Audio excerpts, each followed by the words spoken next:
राधे राधे दोस्तों, आज हम आपके लिए लेके आए हैं चैत्र पूर्णिमा की व्रत कथा। चैत्र पूर्णिमा के दिन हनुमान जी का जन्म हुआ था, इसलिए चैत्र पूर्णिमा का विशेष महत्व है। धार्मिक मान्यता है कि इस दिन भगवान श्री हरि और माता लक्ष्मी की पूजा करने से भगवान हनुमान जी की कृपा प्राप्त होती है।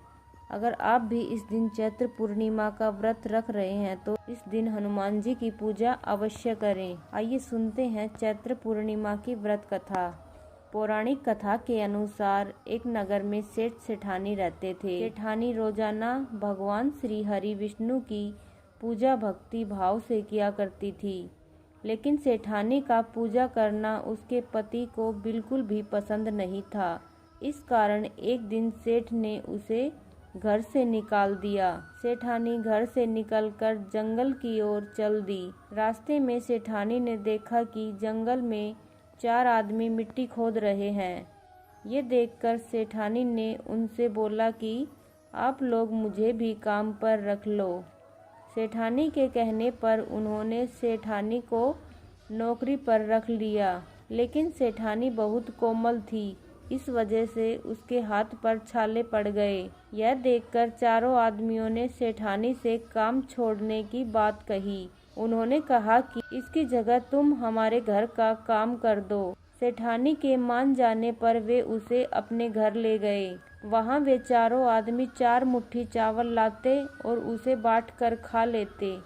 ये देखकर सेठानी को बहुत बुरा लगता। इसे देख सेठानी ने उन चारों आदमी को 8 मुट्ठी चावल लाने को कहा। सेठानी की बात मानकर चारों आदमी 8 मुट्ठी चावल लाए। इन चावलों का सेठानी ने भोजन बनाया और भगवान विष्णु को भोग लगाकर सभी आदमियों को परोस दिया। इस बार चारों आदमियों को भोजन बहुत स्वादिष्ट लगा और सेठानी से खाने की तारीफ करते हुए इसका राज पूछा, तो सेठानी ने कहा कि ये भोजन भगवान विष्णु का झूठा है, इसी वजह से ये आपको स्वादिष्ट लग रहा है। उधर सेठानी के जाने के बाद से सेठ भूखा रहने लगा। आसपास के लोग उसे ताने मारने लगे कि ये पत्नी की वजह से ही खाना खा रहा था। लोगों की बातें सुनकर सेठ सेठानी को जंगल में देखने निकल गया। रास्ते में उसे वहीं 4 आदमी मिट्टी खोदते हुए दिखाई दिए। सेठ ने उन्हें कहा कि तुम मुझे काम पर रख लो। तब चारों आदमी ने उसे भी काम पर रख लिया, लेकिन सेठानी की तरह मिट्टी खोदने से सेठ के हाथों में छाले पड़ गए। ये देखकर उन्होंने सेठ को भी घर का काम करने की सलाह दी। सेठ भी उनकी बात मानकर उनके घर चल दिया। घर पहुंचकर सेठ ने सेठानी को पहचान लिया, लेकिन सेठानी घूंघट में होने के कारण सेठ को पहचान नहीं पाई। हर दिन की तरह इस बार भी सेठानी ने भगवान विष्णु को भोग लगाकर सभी को खाना परोस दिया, लेकिन जैसे ही सेठानी सेठ को खाना परोसने लगी तो भगवान विष्णु ने सेठानी का हाथ पकड़ लिया और कहा कि ये तुम क्या कर रही हो। सेठानी बोली, मैं कुछ नहीं कर रही, मैं तो भोजन परोस रही हूँ। चारों भाइयों ने सेठानी से कहा कि हमें भी भगवान विष्णु के दर्शन कराओ।